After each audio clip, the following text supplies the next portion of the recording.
Hi, everyone. Welcome.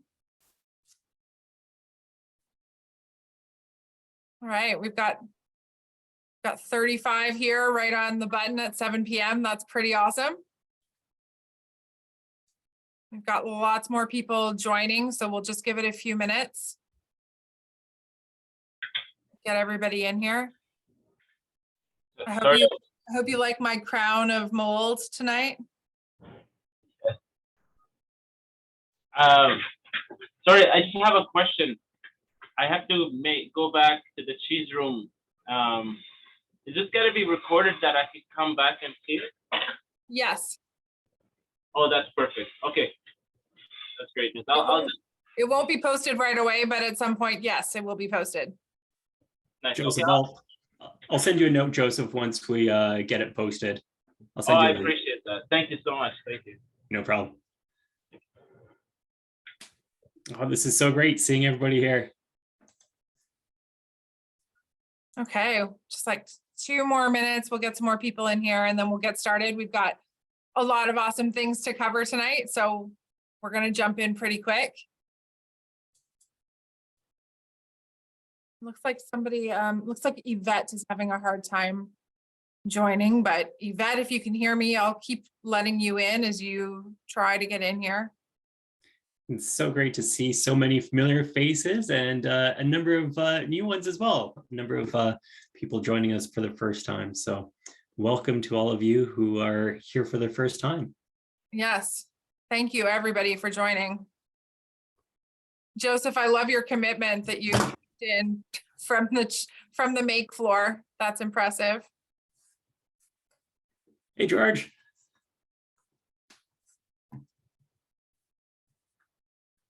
Great to put a face to your name finally. Oh, we've got the tiniest cheesemonger with Luke there tonight. Hi, Nora. Future cheesemonger in the house.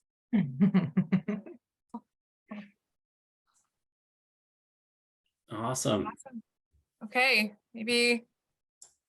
Actually, there's nobody else trying to join right now. So I think we've got 41 here. That's pretty awesome. 41 people at whichever time you are, wherever you are in the country right now. That's awesome. So Kelsey, go for it. Perfect. Well, thank you everybody for joining us tonight. As you know, I'm Kelsey and I'm here with Aaron. We're the co-founders of the Canadian Cheese Collective. And before we start, just a quick background on who we are, the Canadian Cheese Collective. So we started this organization back in January 2022. So Aaron and I have been working in cheese for a long time, and we've always wanted to have a national organization, something that brings together everybody working in cheese across the country. Because over the years, we've just met so many people who just are either working in Winnipeg or rural Nova Scotia or on an island in BC and just feel alone, feel like they're working on their own island and isolated. So this is, the intention of this is to create community within the Canadian cheese industry and to put together events like this, which are great educational opportunities so that we can all learn and grow together.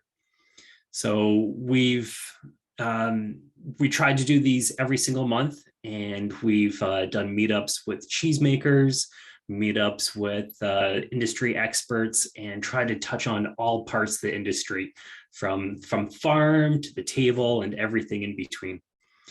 So we're very happy that you're here joining us today, and it's really, this is about you.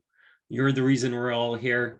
You're the reason we do this, and please continue to spread the word. If you're working with people in cheese that you think would benefit from this or would love to learn and join and connect with people, please pass on an invite to them, because this is what it's all about. We're stronger together, and we're just so happy to be working with all of you here. So tonight we've got a wonderful guest, Zoe Brickley, and Zoe is joining us from Jasper Hill Farm in Greensboro, Vermont. So Zoe, can you give us a quick intro of yourself? Absolutely. Welcome. Thank you. Thank you so much for having me. It's so cool to connect with cheese professionals north of our border here. I like to say I'm like the last stop before Canada. I'm in the Northeast Kingdom of Vermont, which is really only a half-hour drive up there. So it's closer for me to go to the Montreal airport than the Boston airport, fortunately for me. All right, so I'm going to share for a second. I'm going to show you a few slides about Jasper Hill, just give you that quick background. I'll keep it to a dull roar before we hop into the meat of the presentation here. All right, go. And you'll have to tell me if now you're looking at the main screen or the control panel. Control panel. Okay. It's a surprise every time. Zoom keeps it fresh. Perfect. There you go. Got it. All right, great. So this is what it looks like in the summertime. We just got a fresh blanket of snow, which is my favorite time of year. But this is the original farmhouse, or our barn, actually. The house didn't exist when Andy and Mateo bought it. So they're two brothers in the late 90s. They were looking to put down roots. This is the town of Greensboro is a sleepy little lake town. Their great grandma had a little cottage on the shore of Lake Caspian. So this is their childhood happy place, and they wanted to live here, but it's not, I mean, there's like 300 people in town. So it's not like you could go be a software developer downtown. So it was really a place where you make, build, do, and especially farm. And historically, dairy farming has been a way of making a living on a marginal landscape. It's rocky. There's only 90 frost-free days that you can count on. I mean, it's pretty rugged, but it's beautiful. And dairy farming can work, like cows can manage on the pasture. So that's been a big part of our agricultural history. But in the late 90s, as in recent years, the commodity liquid milk market was really bottoming out, and dairy farmers were having a hard time. So a third of the farms in town went out of business the year they picked this up, and it hadn't been farmed in a generation, partially for that reason of how volatile the commodity market is. So the problem was also their opportunity in that they could afford it. They had a lot of work to do to fix up the barn. And then, like I said, they built this house. They didn't have farming or really much professional cheesemaking experience, but they were carpenters. And Andy worked as a building inspector. So they were able to like literally build the creamery, and Mateo's home is what we can see here, the second and third floor of the house, the cheese house that they connected to the barn. So they were scrappy. They got it going with their young families as they started. So this is Mateo, our head cheesemaker. He was making cheese every day. We never had a bulk tank, didn't have a pasteurizer early days. Andy was milking those cows every day, and that milk was going into the creamery every day. Andy here with a young heifer. This is Angie with a baby bump, which that kid just graduated high school. I can't believe it. We're celebrating our 20th anniversary this year, and Reed just went off into the big world. And then Victoria here was probably also pregnant and in this photo, and she was taking care of the caves and all of the direct shipping. So this was a farmhouse operation from the beginning, 40 Ayrshire breed cows, managed on pasture. Like I said, raw milk cheese made every day. And we didn't have enough volume to get a refrigerated truck to show up at the end of the dirt road in the middle of nowhere. So we were FedExing using the post to send to over 200 accounts at the time, which was basically just being done by the four of them. They're knocking themselves out with that admin work, basically.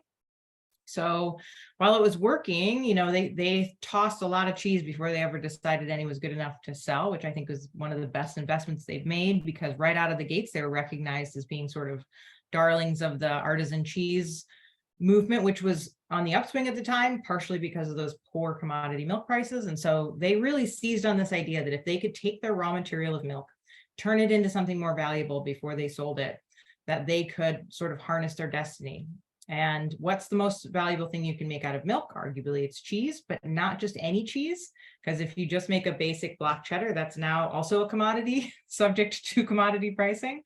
And so then the cave age natural rind cheeses that you see here are the way that they could figure out how to add the maximum amount of value. So that's one of the reasons why you associate these natural rind European style cheeses with small production creameries, is because that's kind of how you make the economics work. The scale of production, the 45 cows, they could like pencil it out and be like, yeah, 2 families could make a living off of this if we can like get the premium that this caliber of cheese is worth, if we can make it taste as delicious as we need to. So this was, early day struggles. They figured it out. They made a nice name for themselves, but they were sort of questioning their life choices. And then pretty early on, they partnered with Cabot Creamery, the biggest cheesemaker in our state. It's a farmer-owned co-op. They're a big part of our agricultural history too. They do generally make commodity-style cheddars, but sort of at a more specialty scale. They're not the biggest producer in the country for sure, but they're really interested in encouraging the Vermont brand. And they, instead of being threatened by all these little cheesemakers popping up, they were enthusiastic about supporting them because they knew that if Vermont was associated with really delicious, fancy cheese, that would help their brand too. And they just, for the love of cheese. And so they wanted to make a British style imported cheddar, and they didn't have the facility to grow the mold on it or to tolerate the mites within.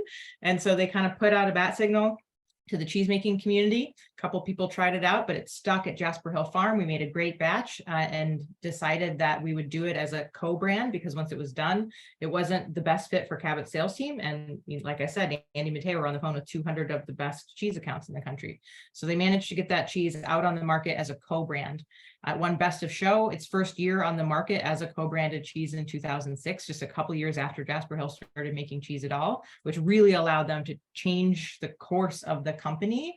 And they imagined this building that they built, a 7 vaulted underground cheese ripening facility, as a piece of infrastructure that could help support the dairy industry. So where cheese goes to ripen, to get a value added natural rind, and to accrue a ton more value, right? So we call them vaults, kind of like a bank vault, and that's pun intended. So you can, triple the value of a cheddar by cave aging it, for instance. And so that's what this building is designed for. And we've tried to use it to broaden the impact and really lift up our whole neighborhood and community. So this is what the inside of one of those vaults looks like, filled with cheddar. But as I mentioned, there's 7, and each one has kind of a different style of cheese. So the temperature and humidity is encouraging a specific family of flora. So there's a few photos here of what I'm talking about. This is on the right panel in the upper left. These are Bailey Hazen blue rinds, which are some of our most diverse and interesting. I have a slide of exactly what we're seeing growing there. This is a young Harbison, our bark wrapped bloomy rind cheese. You can see it's starting to get some beautiful blue-green mold on the bark, while the surface of the cheese remains snowy white. And then this is a picture of our wash rind vault in the middle, where if we panned out a little bit, you'd see the scrubbing machine where those wheels kind of roll down through like a washing zone and then roll back down and are put back on their racks. So that's just a really brief intro into how we ended up doing what we do. And let's see, stop share, then we can get back into discussion mode here. That is really awesome. Thank you. Jasper Hill is a bit of a legend up here in Canada. It's something that all of us have heard about, but it's so hard to taste cheese from Jasper Hill. Not a lot of it makes it north of the border. So we're super excited to have you here. Before we dive into today's topic, can you tell us a little bit about yourself? Oh, yeah, right. Well, before I forget, we're heading up to Seattle and Toronto in May to see if we can't finally get some cheese over the border, and the Vermont State Agency of Ag is helping us do that. So come check us out if you're going to be at the show. And then my story is I was a cheesemonger at Murray's Cheese in New York City.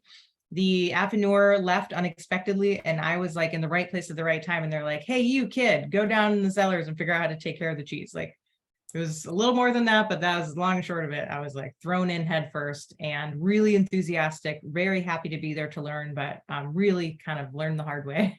I had no frame of reference for fancy cheese growing up. I grew up in the Midwest, so I really learned on my feet as a cheesemonger. And then a few years after coming on at Murray's, I made the leap up to Jasper Hill because I really wanted to get to know cheese at a deeper level, understand the production process, and actually taste cheese as it's young and learn how to identify the trajectory of how it might develop. So I've been with Jasper Hill for 14 years now. So I've done all of the front of house work. And right now I'm focused on communications, e-commerce, because that's a thing now, and all of our creative works. Amazing. I was just at Murray's last week. I think that was last week. And predominantly what I bought was Jasper Hill cheeses, because every time I'm south of the border, that's what I go to look for sure. So if any of you are ever shopping in the States, don't forget to grab yourself some Jasper Hill cheeses. Maybe we'll be able to get it in Canada again soon. That would be amazing.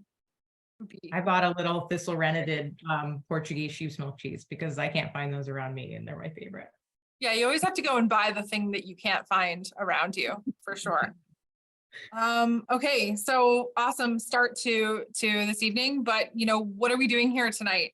So the purpose for our Mind the Rind session tonight is to offer everybody on this call, from the retailers and cheesemongers to cheesemakers, distributors, people who have different roles in the cheese industry, to learn a little bit more about what's going on with rinds of cheese. Sometimes we may not have any idea what's growing on a cheese, and kind of find it perplexing and interesting. And I think most of us want to know more about what's going on. So we're here today to learn more about rinds. And we invited Jasper Hill, which thankfully they agreed to join us, because they are the legends of the American cheese, artisanal cheese movement in America. And they've studied their own rinds, and they've invited Dr. Benjamin Wolf and Dr. Rachel Dutton to come and study their rinds with them, and have done some really interesting things to figure out what's going on their rinds. And so Zoe's gonna share a little bit of her expertise in rinds and affinage tonight.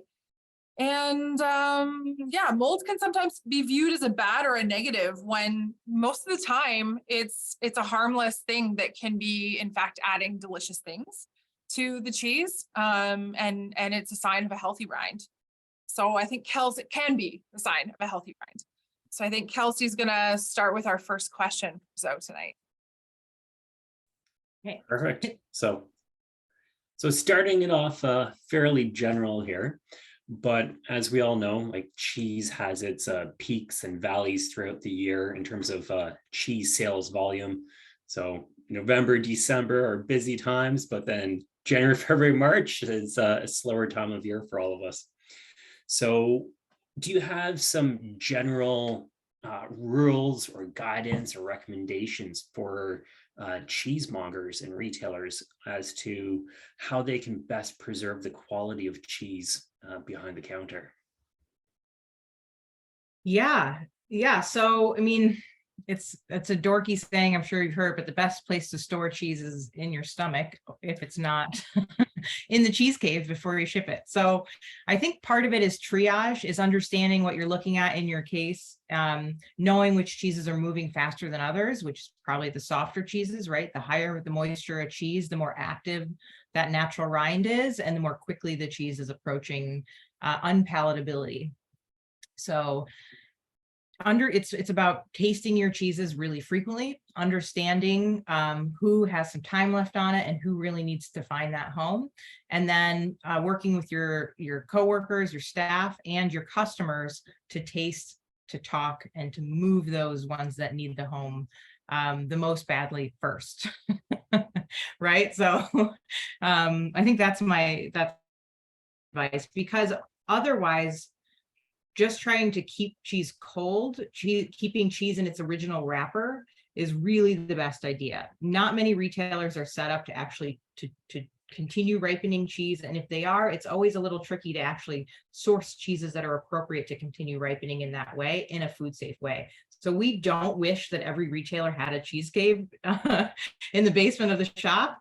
We really hope that our cheeses are kept wrapped the way that they are, because that's how we validated the life cycle of the cheese. So we figure this cheese is going to last X number of months in this wrapper. We do trials and actually open cheeses up week after week and do sensory evaluation on them to confirm that they're in the right wrapper for the right amount of time. So I would say respect what the cheesemaker has done. You probably put a lot of work into choosing that. Keep it cold and keep it rotated. That's the other. We were just in a shop in, I won't say what state, but we were far away from home, chatting up the cheesemonger. there's beautiful fresh cut pieces of cheese on top of this wheel. And then I peeked at the batch date on the wheel underneath, and we had sold it a year prior. So it had been used to prop up fresh cuts for probably 6 or 7 months. So we, if you're a cheesemaker and you ever see that, like your first instinct might be like, dude, you ruined my cheese. But that's not like the most productive response. So ours was like, let's open that cheese and look at it together, shall we? This will be interesting. And it stunk. Man, it was like super sticky. It was washed rind Alpine style cheese, and it was so smelly. But he like scraped it up, cleaned it up. We opened it, and it like didn't taste that. It didn't taste bad, actually. Like it had held up pretty well. So we tasted it together, and we're like, all right, dude, it's your mission. Sell that wheel like next week. Give a taste to everybody who walks in here. And so we walked out feeling like we were his partner and not like we'd come to shame him. That's pretty cool, actually. You salvaged a cheese from his counter that may not have been, cleaned up. I don't know. Do you think it would have been cleaned up that way if you had not had that interaction? I have no idea. It would probably just be there for perpetuity. Yeah. 20 years, who knows?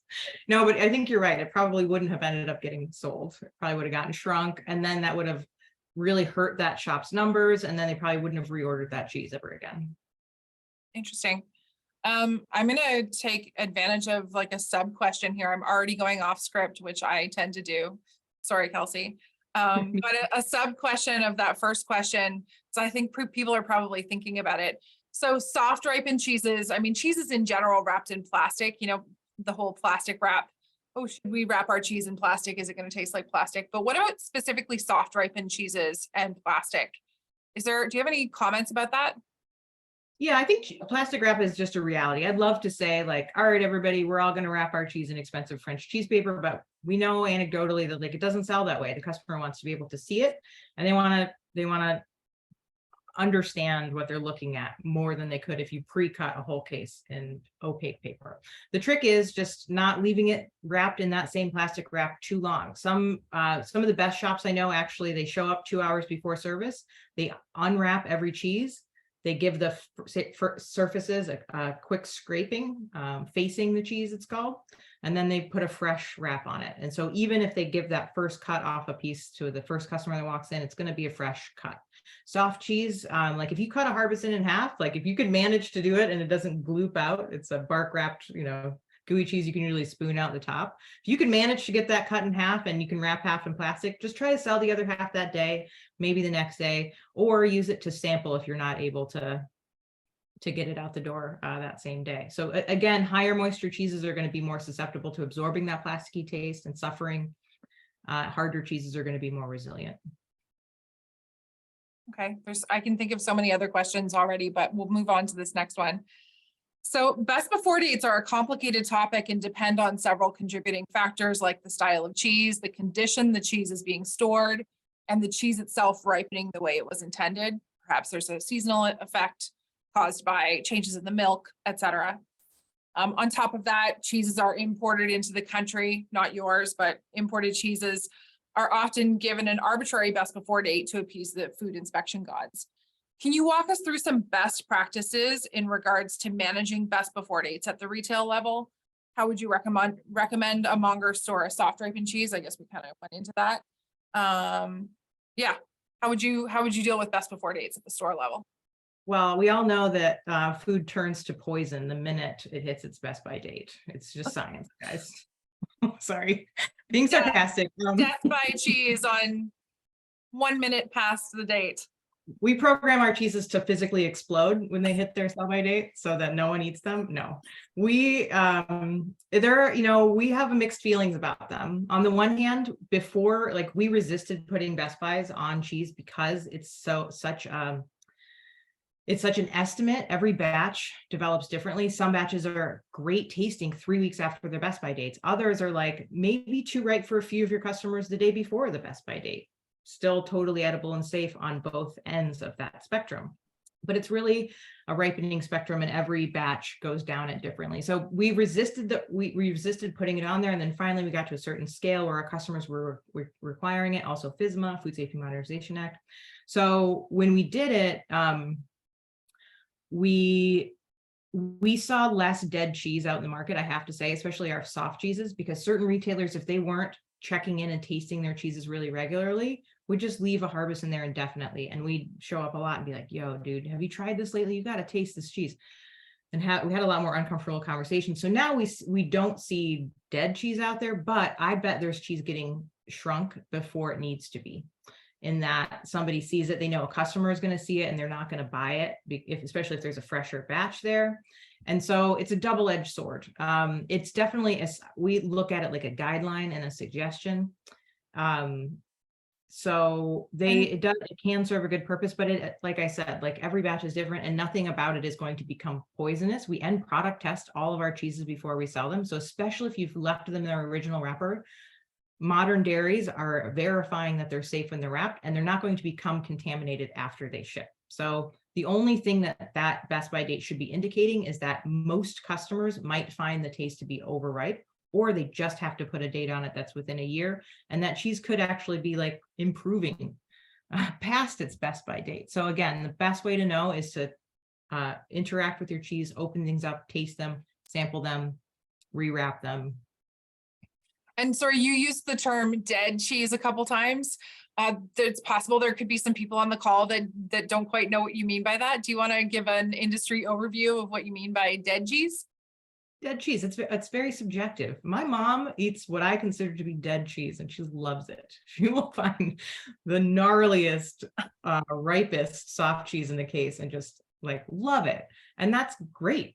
And you have customers that come in and that's what they're asking for. They want something that's going to like singe their nostrils. It's got so much dense aroma going on, but it's a matter of preference. Usually a cheese dies for me when it becomes so ammoniated that it leaves an overall impression of ammonia. But even young cheeses that are perfect have a touch of ammonia aroma, especially if your palate is trained to detect it.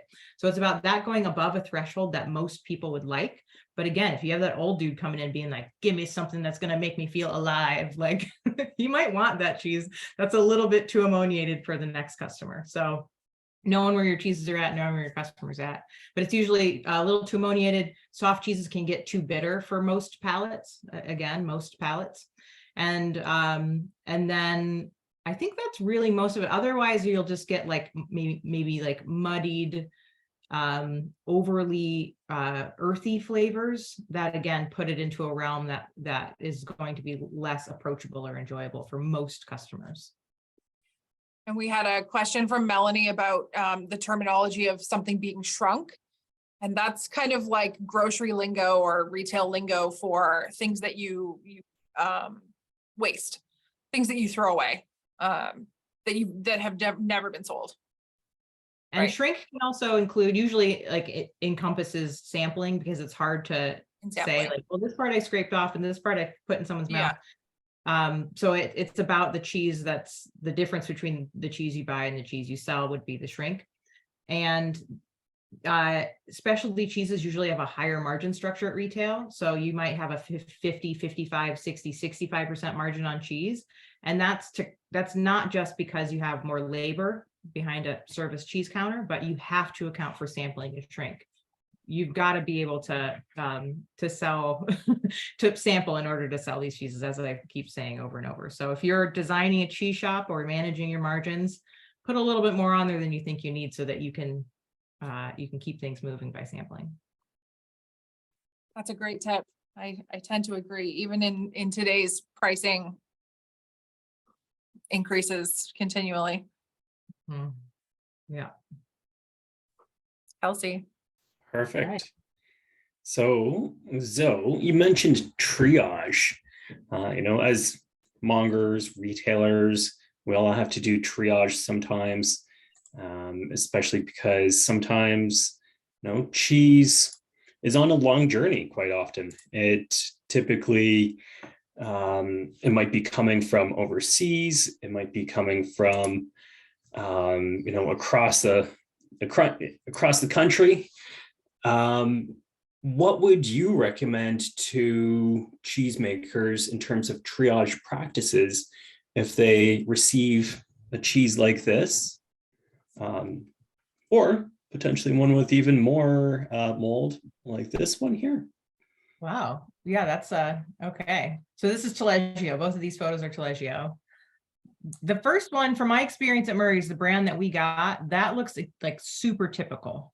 So you would see the base orange, and then you would get like the dappled molds on top. I kind of consider Taleggio almost like a mixed rind cheese. So that looks good. That actually looks pretty good to me. It doesn't look like there's too much like dark brown where that washed rind, that nice sticky orange, starts to oxidize. So I would not try to do anything to this.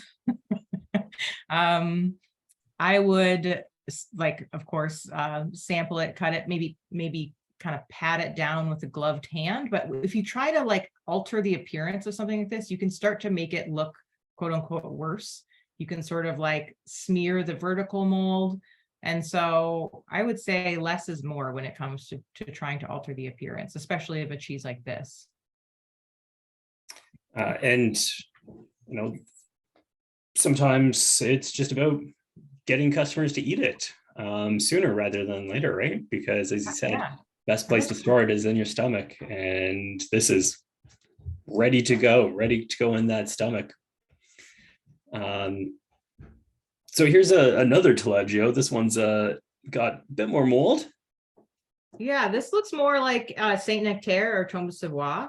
So instead of framing it as a very like a very moldy Taleggio, I would shift the demographic of this cheese to those who are looking for a French style tome. You know, you don't have to force a cheese into its style box. This looks like a delicious, like farmstead Saint Nectaire. So sell it to somebody kind of looking for that style. Yeah. I don't think there's anything about this that looks like it would be gross. It might, sometimes that gray mold on cheeses where you wouldn't expect it can contribute a touch of bitterness, but you don't know until you taste it. Actually, so this Taleggio is actually from our shop. It's from Montreal, from La Fromagerie Gamel. And I actually hello. And I was talking to Erin, and she was saying, we're looking for examples of cheese that look like really moldy. And I said, yeah, like I'll take a picture of my Taleggio, and it's amazing, and it's still quite young in terms of flavor. It was even slightly acidic still. Flavors were beautiful, and you see like the junction between the rind and the paste is like, it's not like it's like really thick or really discolored. It was still quite beautiful, and that's what's fun about Taleggio for this example. It's that it can become all moldy on the outside, but the flavor is still perfectly fine, and it's even more interesting. And yeah. I'm so glad you're here to confirm that this is in fact a delicious piece of cheese. That was my that was my gut. It's like, that probably tastes good. Also, interesting fact, this piece of Taleggio that we're looking at is the same brand as the previous Taleggio, that the other photo. It's the same product. And sometimes they come in arriving like that, and sometimes they come in with a bit more. You usually get them like the first picture, and the first picture I'd qualify as quite like young Taleggio in terms of what we usually get. We ask for our Taleggios to be quite ripened. We want like a uniform dark orange color. We want a little bit of mold everywhere, and that is pretty much the youngest we'll accept as a Taleggio. And we want the mold to develop. We want that mixed rind that you were talking about. And for us, that's a real Taleggio. It's not a Stracchino that's slightly orange. No, it's a real Taleggio that's going to rival a nice young Saint Nectaire. Love it. I would choose this over something that looked very even and consistent. If I had to choose by sight and not by taste. I love this. I love hearing all the thoughts and feedback from both of you here. Do you mind if we flip through a few more here? This is really fun. Let's read the cheeses. I've got a few slides, some weird stuff too. Okay, this looks like a farmhouse piece of cheese. Again, the paste does not look like it's suffered per se. Like I don't see a lot of darkening into the paste. The rind has like a soft yellow fungi. I don't think that's like Pseudomonas, the bacteria. That looks more soft, like maybe Cryosporium. It looks like it's got some mucor or poil de chat, the cat fur in the darker areas there, and then some penicillium. So this looks like a farmhouse tome to me that I would want to try. If it was sitting next to one looking a little tidier, that might seem to be less interesting to me. This is So- Ray Blanchon. This is Farmstead Ray Blanchon. Ooh, all right. That's something I don't get to see very often. I would definitely go for this And- one.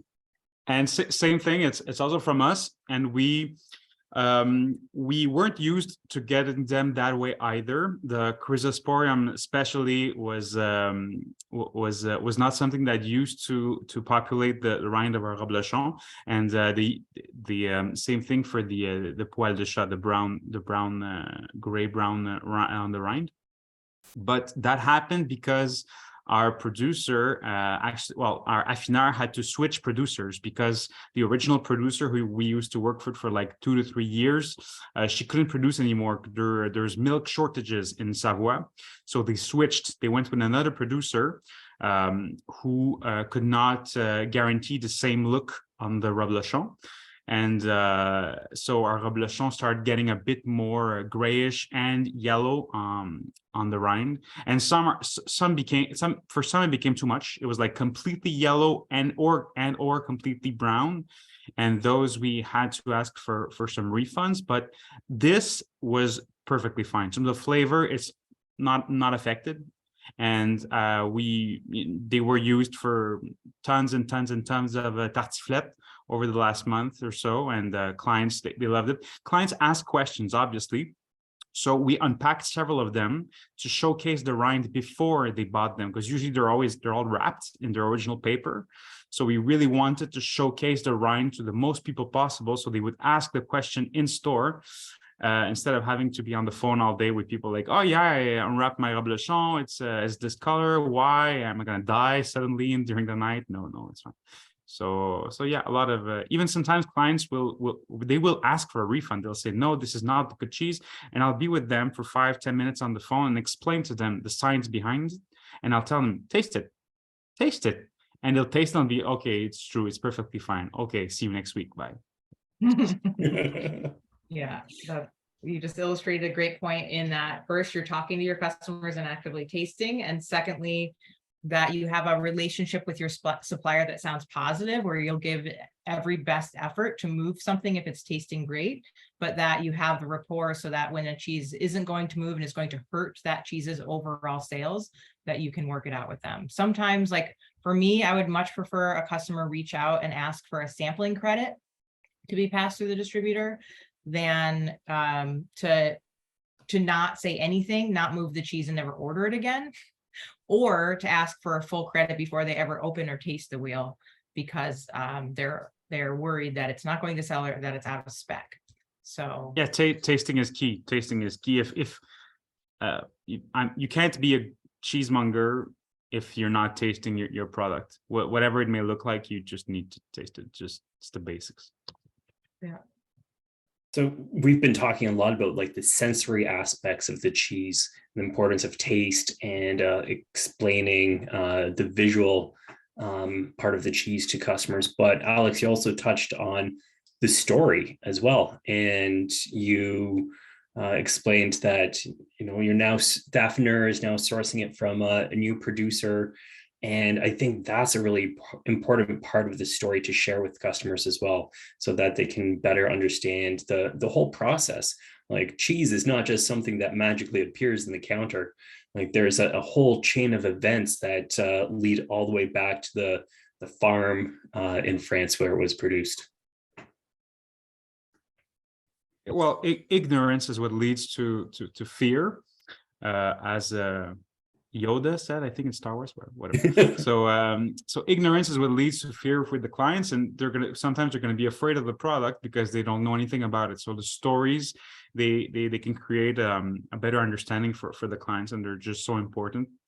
And they give the client some confidence.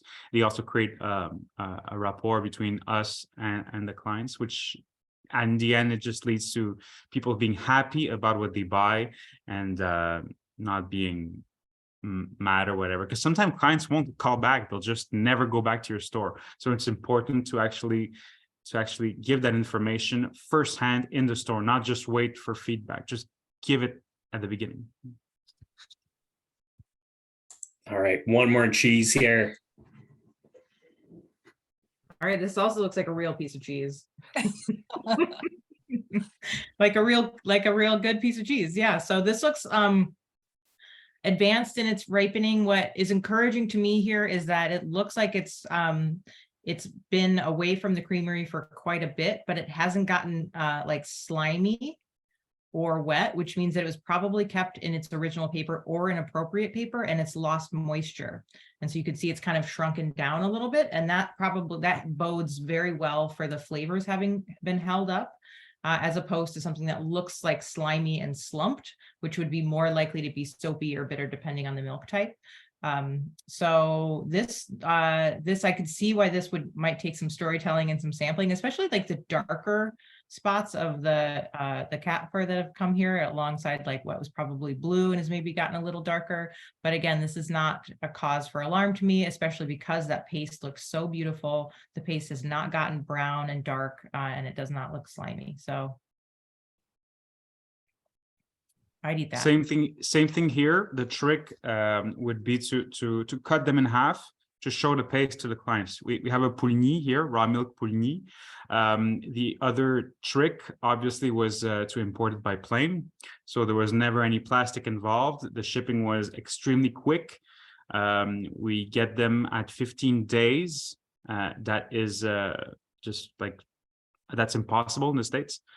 So we get raw milk poulini at 15 days of ripening. We keep them in-house for about at least another week in our caves. And this one, I actually it was an older batch. I had at least another week. So we're talking about almost a month, and it shrinks. No plastic wrap, never. They're just like maintained with the humidity in the cave, and they shrink and they'll develop that mold on top. And once again, the story, we call them blue flowers instead of calling them mold. That's just the French way of speaking about mold on cheese. We talk about flowers. And once again, tasting. Yeah. We say flora. I always use the word flora instead of mold.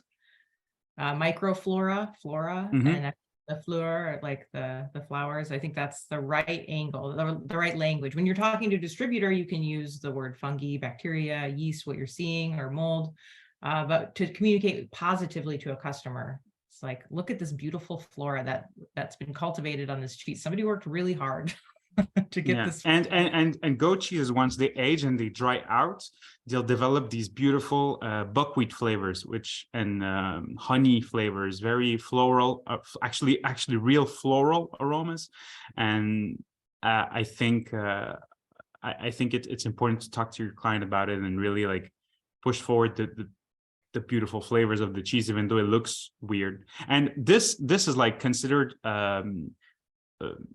very, very young for a goat cheese in France. Like if you would go to a cheese store in France, most of their goat cheeses would be kept in the cave and not in the counter until they were completely blue, and then they would sell them, which is something we're not used to here. The customer still wants white goat's milk cheeses, but we get a lot of French immigrants here in Montreal. Like between 200 and 300,000 Montrealers are actually from France. So more and more clients are asking for these types of goat cheeses, which is great for us. So just a couple of things, I'm going to jump in. So Zoe, this is Alex from Fromagerie Hamel. I'm not sure if he really introduced himself, but Alex is in charge of making sure that all of the mongers for all of the Fromagerie Hamel stores in Montreal are trained as they become mongers and as they evolve in their positions.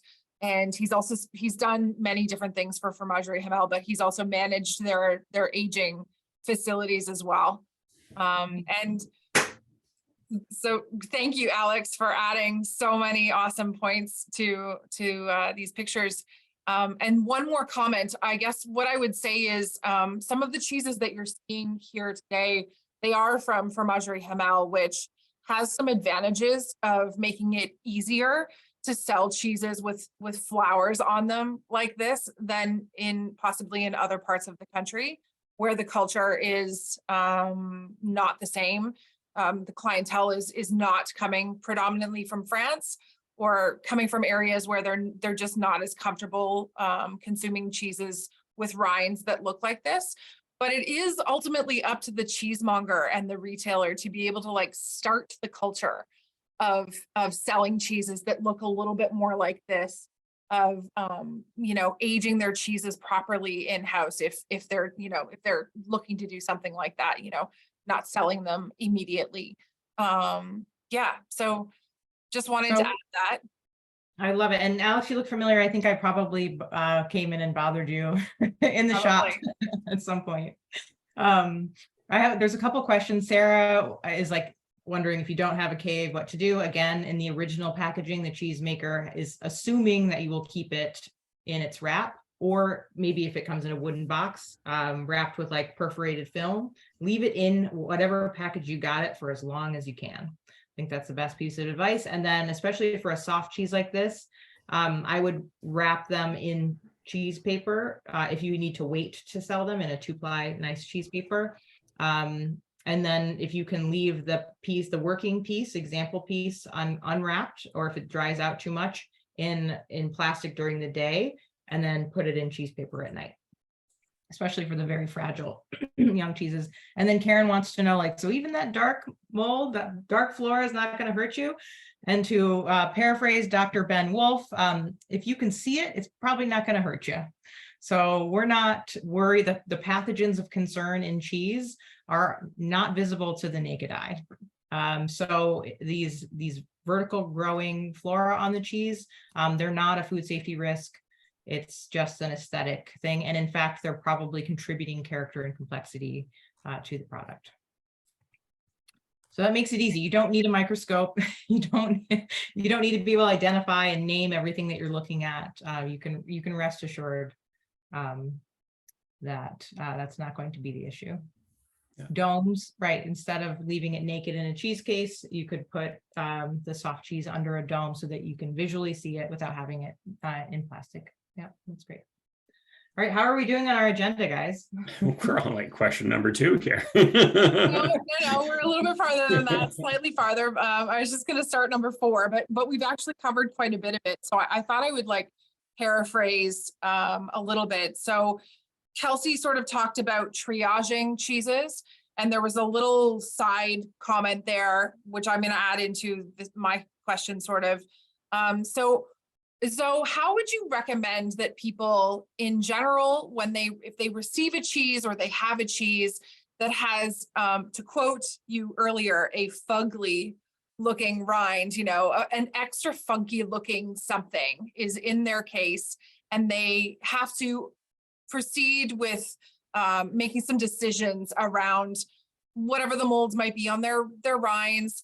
And also, as a side, are there any like triage, rind triage practices that you've come across in the industry that you would consider like don't do those, that you've seen people do, and you know, maybe give some confidence that people could leave certain things alone? Yeah, I get uncomfortable. I was a cave manager at a retail shop before the Food Safety Modernization Act, and I'm glad that nothing bad happened. I'll put it. We were pretty fast and loose. Murray's has since really professionalized their cave program. They moved it to like a beautiful new location, purpose built for ripening cheese. I would not be washing cheese at a retail level unless you have a food safety program that specifically addresses the hazards and has controls in place to do that safely. So trying to wash cheese, trying to I guess like rub it or smear it, I think that can often make things look worse. So I think, you know, a big part of triage is like documentation, taking a picture and noting the lot code. Like best case scenario, you have a logbook, and every time you unwrap a piece of cheese and get rid of that original wrapper, you make a note of the date and the lot code, so that if anything were to happen, you would be able to refer back to that book, and you'd be able to communicate up the supply chain. Or if just like, oh my gosh, this batch just is so delicious, it just won't quit. I want to be able to tell somebody about it. That information is great, but it's not that useful unless you can provide the lot code and ideally a photo. So when people reach out to us and are like, have anything to tell us, good, bad, otherwise, the first three things we ask for are a photo, a lot code, and a tasting note.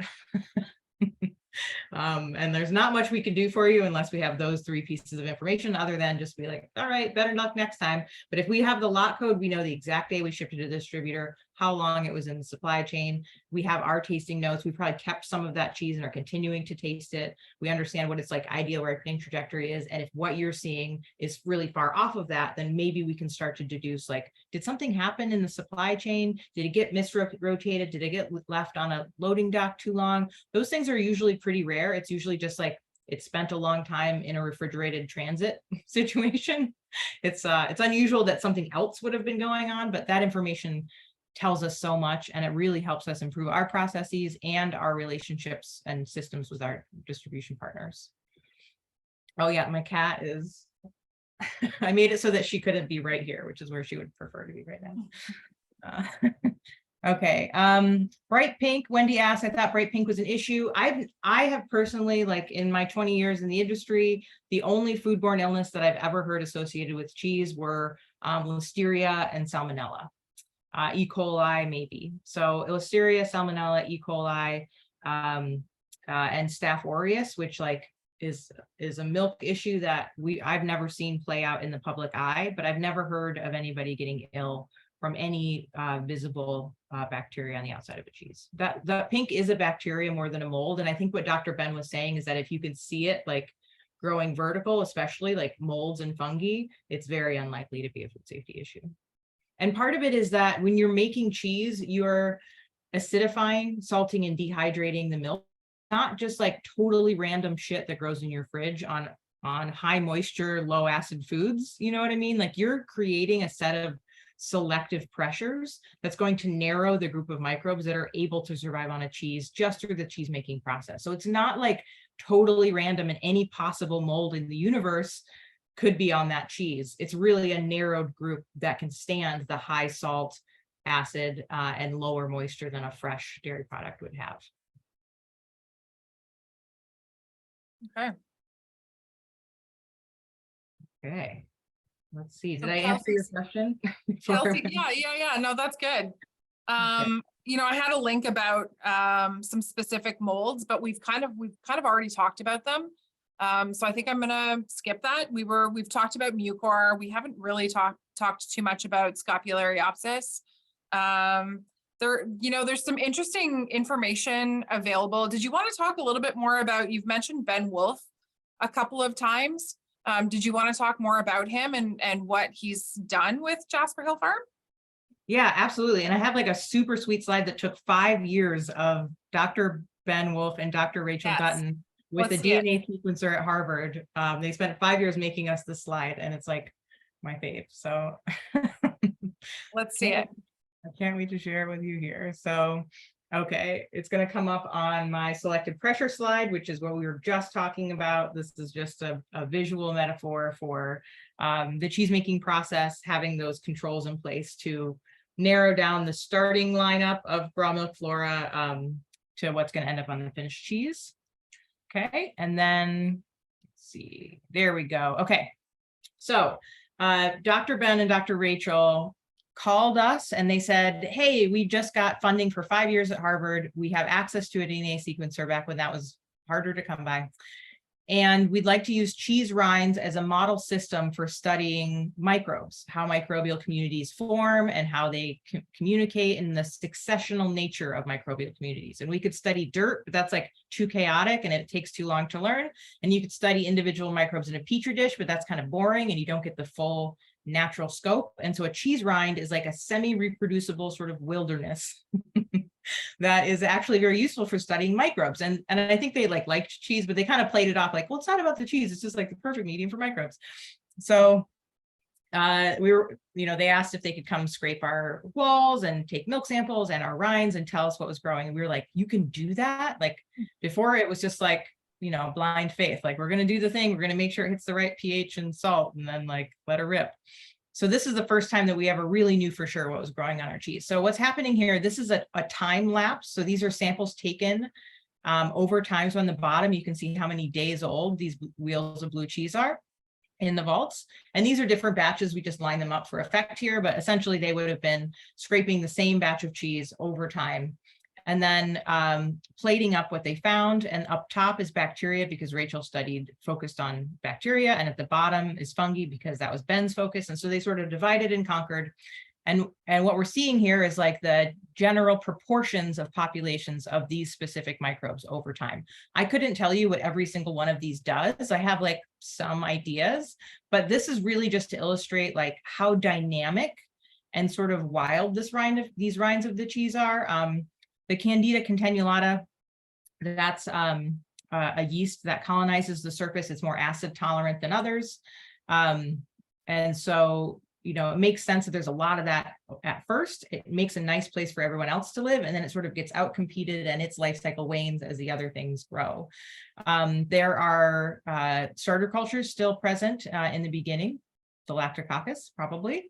Then we get into the Brevibacterium linens. This is interesting. We also did this on a wash rind cheese, and Brevibacterium linens are the commercial wash rind cultures that you buy and add to the milk if you want to make a wash rind cheese. And we did not add that to this cheese. That was volunteer Brevibacterium. And then we couldn't find any B linens on our wash rind cheese that we studied, even though we added it to the milk and the cultures. It was a raw milk wash rind cheese called Winnemere, and all of our native corniform pigmented orange smear bacteria outcompeted the commercial B linens that we added. So I didn't even know that was possible to have an orange washed rind without these showing up. So it showed up on the other cheese, go figure.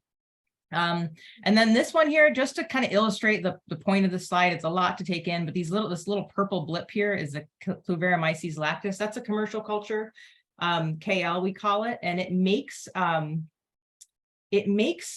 a banana aroma, which I later learned was called isoamyl acid. It makes an aroma compound that you find in bananas, and especially banana candies. It's like artificial banana flavoring. And when this is added to a cheese as a colonizing yeast, a pioneering yeast, a young cheese around this age tastes like bananas. It is unmistakable. Even though it's not a huge part of the community, it had a big impact on the flavor. And then those flavors evolved, and you might not be able to pick up much of it towards the end. Those actual aromas could have just volatilized or been metabolized by other microbes present. But the long and short of it is that all of these dudes are contributing some of their enzymes as they grow on the surface of the cheese. They're changing the surface. They're allowing others to grow. They're allowing for the complete, beautiful, sort of even natural rind that we see at the end. And all of those are depositing enzymes that are going to contribute eventual flavors. So the enzymes from the microbes that are present are breaking down fats and proteins into small enough pieces that they can get into your nose. That's literally what cheese aroma is. And if the microbes didn't do this, this would be a very bland and boring and chalky, unappealing cheese. So they soften the texture and they add that aroma. And if it was just one microbe present, it would be a much less interesting cheese than all of them. So all of them in concert forming this community really created a delicious, complex, complete cheese. And so these are all things that you would see causing spots on your soft cheese. It just might not be where you would expect to see them, but that doesn't mean that it's wrong or bad. It's probably contributing to the overall complexity of the cheese. And this is a non-validated general chart of how like proteins will lead to roasted, meaty, nutty flavors. Fats will be broken down by different enzymes from different kinds of microbes into herbal, animally, maybe warm, spicy things. Residual sugars will break down into fruity notes. So essentially, the more microbes you have at the party, the more potential aromas that you can get based on if they're hungry for fat or they're hungry for protein. Okay, so I think that's about. And that is why we invited Zoe and Jasper Hill to join us tonight. Yes. So Dr. Rachel just got a new job and she's like, hey, I got this DNA sequencer. You guys want it? We're like, wait, what? So we have since hired a microbiologist of our own. They helped us build our own lab when the Harvard funding was waning. And so now we're able to continue the work that they taught us to do of monitoring and studying the raw milk microflora, especially. We're also able to like buy commercial cultures and kind of propagate them and save money and integrate them with the native flora of our own milk, for instance. But it's cool. We have a whole lifetime of study ahead of us to figure out what we're looking at. And We've I got just some more. I have a link that I'm just putting in the chat. That is something that Dr. Benjamin Wolf wrote about microbial scopulary abscess, and it talks a little bit about mucor as well. That kind of stuff is out there for you on the internet if you're ever wanting to get your curd nerd on and learn a little bit more. Microbialfoods.org is Dr. Wolf's baby. It's an amazing resource. And then Arcadia Science is interesting. It's a little less interactive as a civilian, but that's where Dr. Rachel has landed. It's a privately funded sort of like, let's rethink the way that we study and try to make science more applicable to everyday life. So we're excited to see what they are working on. Amazing. Okay, Kelsey, question number 5. Yeah, so Zoe, earlier you mentioned cheese mites. What are cheese mites? How do you know if you have them? And what do you do to control them? And what should a cheesemonger or retailer do if they find some of their cheese has cheese mites? I don't mean to alarm you, but there are probably very close relatives of cheese mites on you right now. On your face. Yeah, they're everywhere. They're all anywhere there's fungi in nature. There are, like, often they're called dust mites. They are, for me, they're associated with a lovely sort of floral aroma. When I was unpacking French cheeses at Murray's, I would open a box and without even looking down, I could tell if that cheese had mites on it because of the pleasant aroma. And then you look down and then you see that fine, very fine brown dust. And usually you'll kind of see like mold that's been sort of sloughed off. So it often makes a more marketable, less scary appearance on a cheese because any like colorful spotted blue and green molds are eaten away by the mites. And then you end up with sort of just like a buff, clean rind. This is the one case where like you can edit the surface of your cheese when you're looking at mites at the retail level by like lightly brushing, scraping, taking a very clean towel or even a paper towel and kind of like giving it a good kind of brushing. And then in order to handle the cheeses, the same goes as any other good manufacturing or good cheese handling practice, which is you clean your equipment and the surface after you cut that piece of cheese. You wrap it back up, you put it in the case, and you clean your work surface, which you should be doing after every cheese that you cut anyway. So I don't think that there's a huge, it's not very problematic to have cheeses with mites on the counter. You might see a lot of them accumulate in the box that they were shipped in, but give it a little brushing and wrap her up and that should be good to go. They're not harmful. Awesome. One sub question that we got prior to this was, typically mites are found on things like cloth bound cheddars. So not specifically about mites for a sec, but when it comes to a cloth bound cheddar, if a retailer got a full wheel or half wheel with that cloth still on it, do you have any recommendation to retailers as to what do they do with the rind? Do they keep that cloth on it and sell it with the rind? Should they take it off? Should they take it off and scrub the cheese or wash the cheese? Any thoughts? Yeah. Oh, one last thing with mites before we move on. If you've seen them, like if they've bored into the paste, like sometimes I've seen as big as like a dime sized spot beneath the rind where mites have created an opening and gotten in. That's not a deal breaker either, but that is something that you might want to take a photo of with the lot code and pass it up the supply chain, because that could just be, it's like the mites were really happy in the box, or they might just have like more in the caves than usual. And that is valuable feedback, even if it doesn't mean the cheese is ruined. Okay. So now, and really quickly, somebody mentioned like they saw Staphylococcus. Staphylococcus is a family of microbes, and some of them make cheese taste really good. One of them, Staph aureus, a very specific strain associated with like udder infections, can be in raw milk. If you don't pasteurize, even if you pasteurize the milk, the toxin that they make can survive. And so that is a serious pathogen of concern for cheesemakers, but that doesn't mean all staph is bad.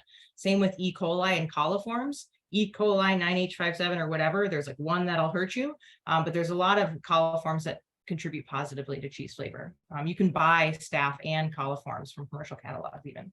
Okay, now I've forgotten what you asked me, Kelsey. I'm so sorry. It's okay, I forgot to. No, I'm just kidding. A cloth bound cheddar. Oh, great. Do you Okay. have a recommendation of what to do with the cloth?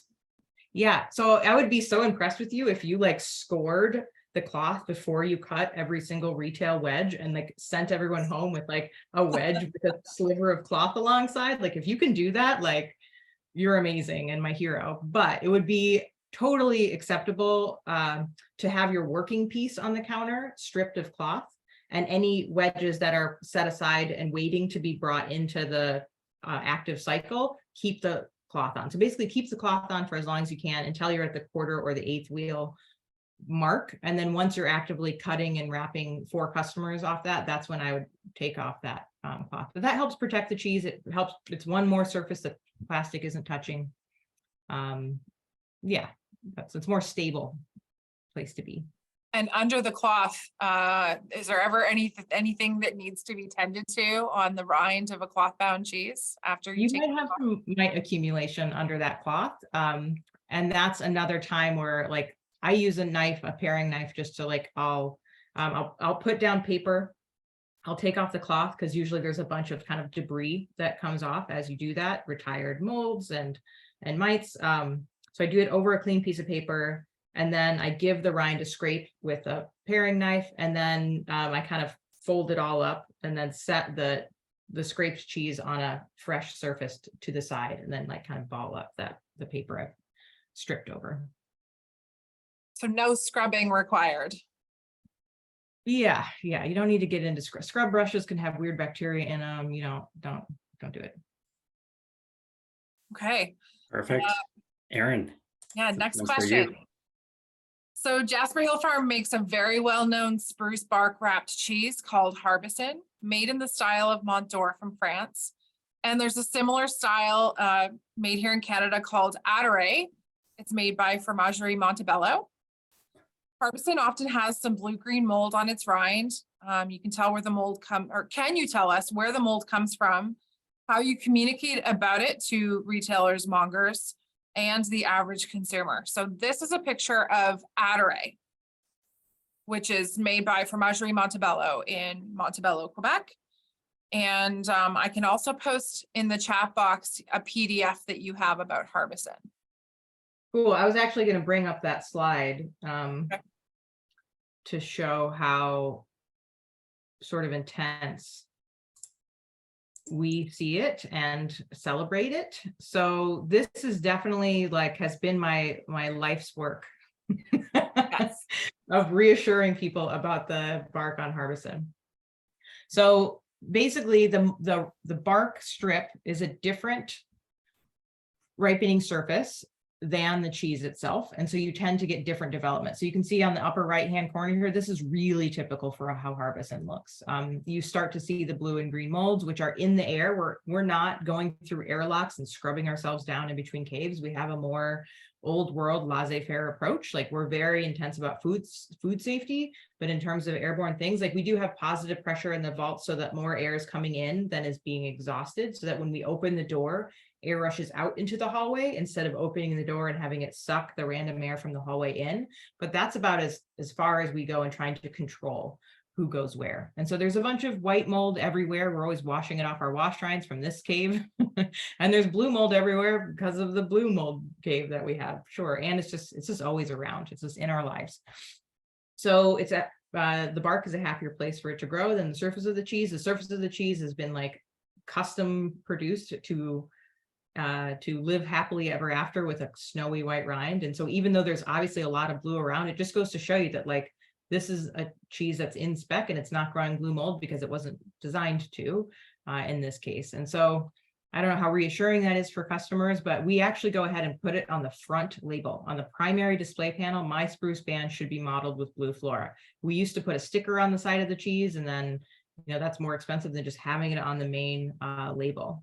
And then this is a little like shelf talker that we've distributed to customers who request that. We have them like pre-printed and ready to ship on request, especially if we're going through a season where there's more of it than others. And then this is a resource that's downloadable from our website on the Monger resource page. We would send it around a lot. So this is like, you don't need to talk about all of this with a civilian, with an end customer, but this is like, here's some nerdy information so that you can feel confident in explaining to a customer that this is not harmful. And all the customer needs to know is like, yep, it's there. We like it and it's not going to hurt you. So these are just some of the words that we use to communicate. Like I said, we use flora instead of fungi or mold. And we celebrate diversity and the artisan nature of the cheeses, as opposed to a standardized product that is made very efficiently to taste the exact same every time, but is not going to blow anyone's socks off like a Harbison will. It's just like so delicious. So unfortunately, the cheesemakers from Fromagerie Montebello, they're not on the call tonight, but I was actually there visiting them about a month or so ago. And we spoke a little bit about this while we were in their aging cave. I don't know if Kelsey, can we switch back to the previous picture, or is that? Yeah. Yeah, absolutely. Possible, so we can look at it again.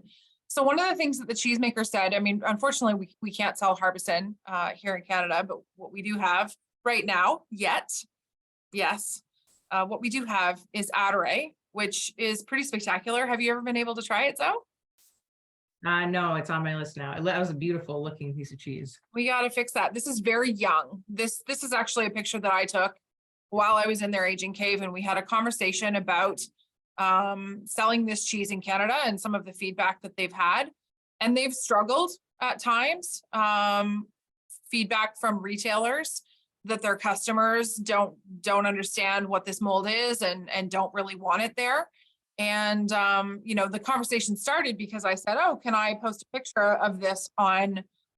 Can I put this on my Instagram? And they basically through very broken English and French communication, their thought is that so they do now make a blue cheese, but they weren't for a period. Their thought was that the mold was actually coming from the spruce itself, potentially part of the spruce. This spruce is imported from France. It's the same product used to make Montor. Is that what Harbison uses as well? All of our Winnemere, our raw milk cheese, like more like this than Harbison, is spruce bark that we harvest locally. Harbison could be ours, or it could be from a French bark producer who we have a direct connection in the Jura. So have you guys ever studied that the mold also could be coming as part of the spruce itself? I don't know, because we boil the bark, and I'm sure this producer would too. You boil it to make it flexible again, Okay. and also to sanitize it, because we like dry it out in our hayloft. Yeah. So it's not about it coming in with the bark. It's about the bark being a hospitable place. Yeah. More Okay. than the surface of the cheese. Yeah. It's just around. Yeah, I wanted to include this tonight because you know, it's not harmful, and it's sort of a sign of a healthy rind, right? It's sort of one way to communicate it. I would definitely say the presence of those molds indicate that this cheese was aged in like an artisan cheese cave with a diversity of flora that's probably contributing. That same mold that you see on the bark is probably making a blue cheese delicious, or is, you know, actively a part of an interesting cheese. So for me, it's a good sign when you see a diverse or unusual appearance on a cheese. Like I said, if it doesn't look boring, it probably is going to be more delicious. It is about knowing your customer and what you're able to, you know, the labor that you have and the amount of sampling and storytelling that you're able to do. You may need to skew your collection a little bit less interesting, which feels like it's a shame, but you got to do what you got to do to keep the lights on. But whenever you have the opportunity to educate your staff and customers in order to sell better cheese, you're supporting probably a smaller farm with interesting traditional practices. And these are things that we want to keep alive. You know, this is it's kind of like what we're all doing here. We're passionate about cheese, and we're passionate about the agricultural communities behind them more than we're passionate about industrialized dairy. Probably. I don't know if that's your thing. It's cool. Amazing. I was just looking to see if there were any questions there that we missed. Yeah, so Zoe, I love that blue-green mold document that you've developed. It's just such a handy tool. Yeah. I find that one thing that Jasper Hill really succeeds at is that communication with mongers and retailers. Like, so many of you were mongers. You've all got that background, so you understand what goes on in the shop. Can you tell us a little bit more? Like, well, today we've been talking a lot of like directed at mongers and retailers, but if you were to speak to the cheesemakers here, are there any best practices or things that you've learned in terms of how a cheesemaker can communicate how their rind should be managed and what to expect with their mongers? Yeah, so when I came on 14 years ago, that marked the time that the sellers were getting going. We had enough volume of cheese with our partnership with Clothbound that we could get distributors to show up, and we were transitioning 200 direct accounts to like 12 regional distributors. It was probably fewer than that at the time, which was traumatic a bit because customers really liked that direct connection, but it's the only way our business could have survived. So it was an awkward timing for me because I was like, you used to call Mateo and place your order. Now you have to like work with a distributor and talk to me. So the way that I tried to like overcompensate for that little insecurity I had is to get on the phone a lot and to show up a lot, especially in the early days once those relationships were being established. But the main message was like, we need the distributor to keep the cold chain intact and to handle all of the POs and invoicing. Like it would literally kill us to try to do those things. We don't have enough staff as a small company to have a sales force and to do all those functions. So we rely on the distributor. The cold chain is going to get the cheese to in better condition than the FedEx driver who kicks the box down the stairs on the way out of the farm. They're our heroes. They do a great job, but it's not always ideal for cheese. And so part of the understanding though is not to expect your distributor to do everything for you. They do essential functions. And so we always honor our distribution partners. Like we present them as our friends, not a necessary enemy. We try to really have a positive friend-like relationship with our distribution partners. We try to find people who specialize in cheese and are appropriate to carry our cheeses. And then we honor that relationship, we protect it. But we don't expect them, just because you sell cheese to a distributor does not mean someone's going to eat it. We respect the limitations that distributors often have in just how much they're able to do for every single vendor. So if they get our cheese rotated through their warehouse within 2 to 4 weeks, and they bill accurately and they buy what they say they're going to buy, they're doing their job. We need to then work on the other side of them to educate and to often to sell the cheese, to work out promotions at the store level, to do education with the store, to make sure that they understand the product, they understand how to go about asking for a credit, when something has gone awry. Sometimes a batch isn't amazing, like that does happen. And if you think it's going to slow down, if a retailer thinks that's going to slow down sales and like kill it for you, like we do want to hear that. We're not just like, just sell the freaking cheese, just taste it and it'll be fine.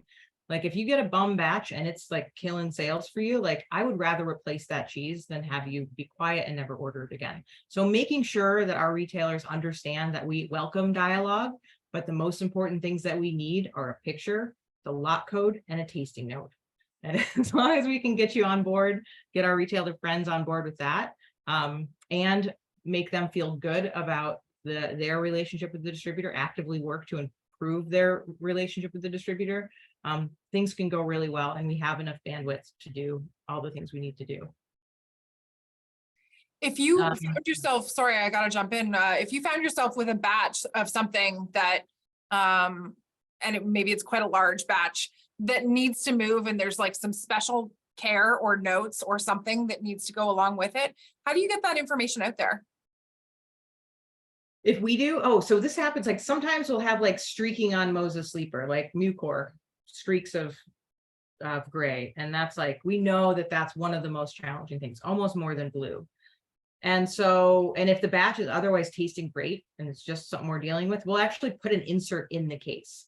So if something is unusual, like we'll either sell it to distributors who have, you know, the types of shops in their portfolio that can deal. That's part of it. It's just like knowing who's selling to who and routing it the right way. But and getting inserts in boxes do wonders. Like that's if you're not able to call everybody on the phone or show up everywhere, just putting what you want them to know on top of the cheese in the case is huge. And we get really positive feedback. And then that covers, then the distributor isn't getting blamed for holding on to the cheese and getting gray mold on it, which is like, In no world is that the distributor's fault. That's a great tip. Yeah, writing a letter. Sometimes the distributor's like, just write us a letter that if anybody asks, we can pass it along, where you take responsibility for this and reassure them that it's okay. That takes the heat off the distributor because they get blamed for everything. Yes. Yes, yes, we do. Does that sound familiar, Aaron? Thanks for that, Zoe. I promise I didn't pay her to say that either. I mean, and I've worked with distributors who weren't the best at artisan cheese. And as a receiver, I didn't wait 2 weeks to be like, oh, we got this cheese and it's bad. And then like I would, if I had a vendor I was worried about where I'd gotten consistently questionable product from that I didn't think it was getting rotated, I would wait at the back door. I would meet the driver. I would go through all of the cases and I wouldn't accept things that looked like they had stayed too long in that distributor's warehouse. Sorry, Aaron. I'm sure you're moving it as like just Hey, as well as you can. I'm sitting down in Toronto. The warehouse is like a solid 8-hour drive away. So I got to plead the fifth on that one. But I mean, honestly, that was a way of communicating that I was paying attention, not trying to claw back a credit later, letting them take the product back and try to sell it to somebody else.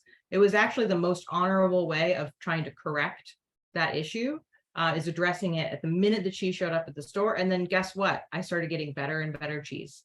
They were maybe able to address it up the chain with their producers. They were getting information. People would probably be surprised about how much cheese actually does get rejected at the back door. It is a part of the process of being a distributor, is taking a look and saying, oh, that cheese is covered in green, blue mold. That's definitely not supposed to be there. Sorry, we don't want it. It happens pretty regularly. With that said, you don't be a monster, because we get those all the time. Somebody bounced a case of Harbison because they said it was moldy, and we're like, it says it on the front of the cheese. Like, it says it right there. It's supposed to be there. And so that's pretty obnoxious. And if you're the customer that's always bouncing anything that like doesn't look perfect to you, then the opposite can happen. Instead of somebody looking out for you, then you're the problem child. And if somebody has something cool and new and like limited availability, they're not going to call you if you want it.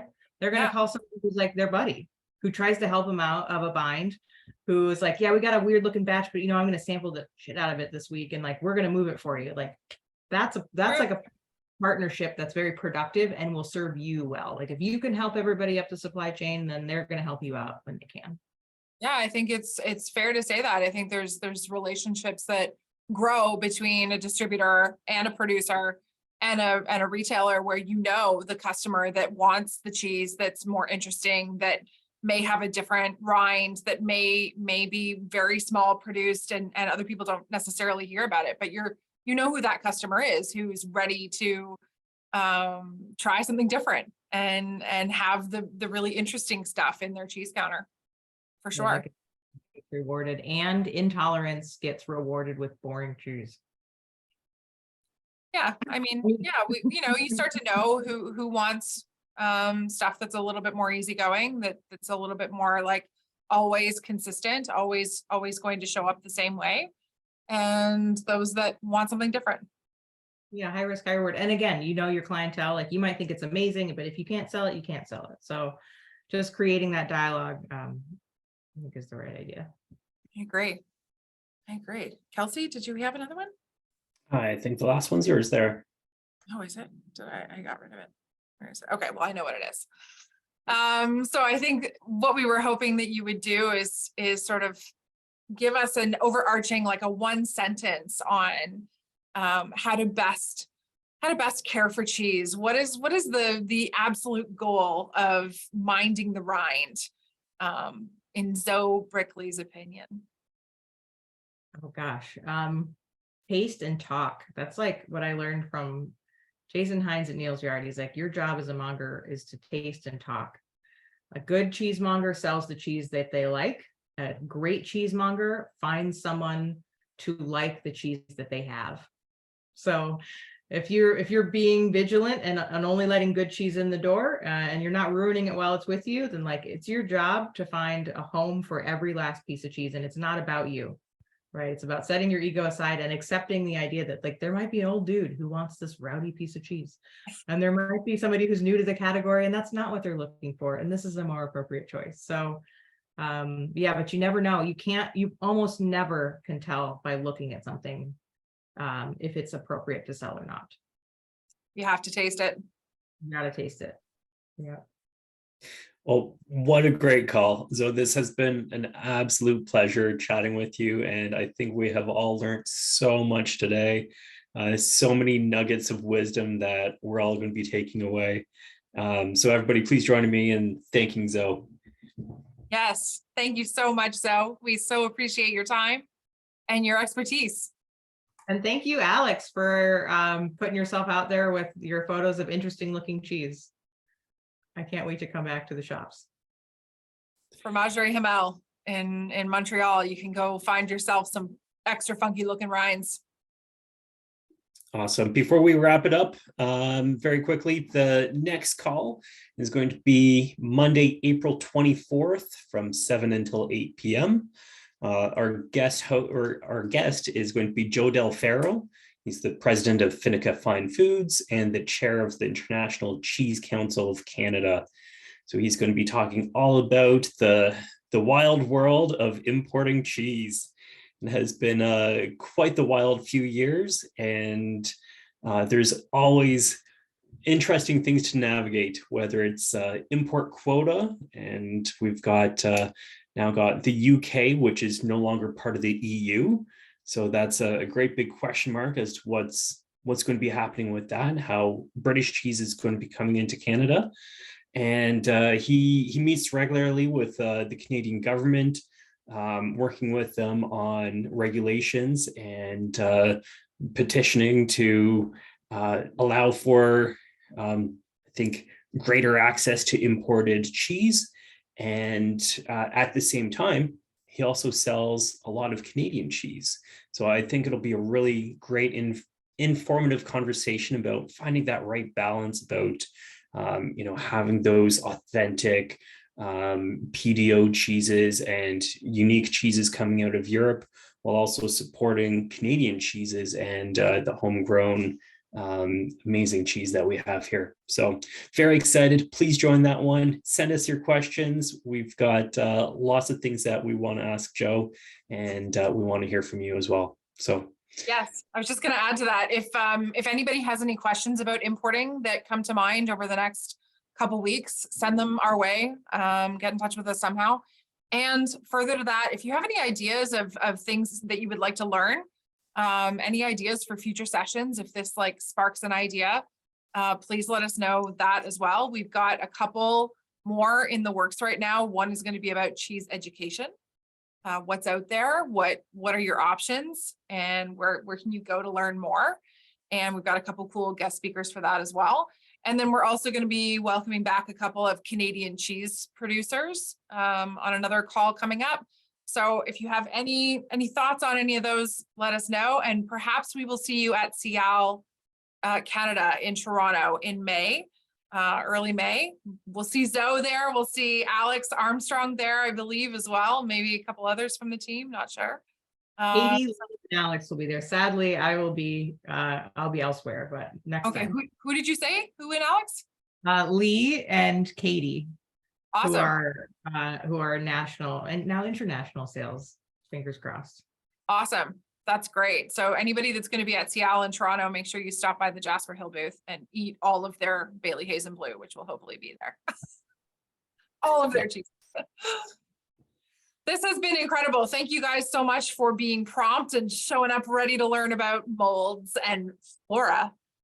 thank you so much, everyone. We'll talk to you soon. Thanks, guys. Have a great night. Bye, Zoe. Thank you. Bye, Alex. Thank you so much. Talk to you soon.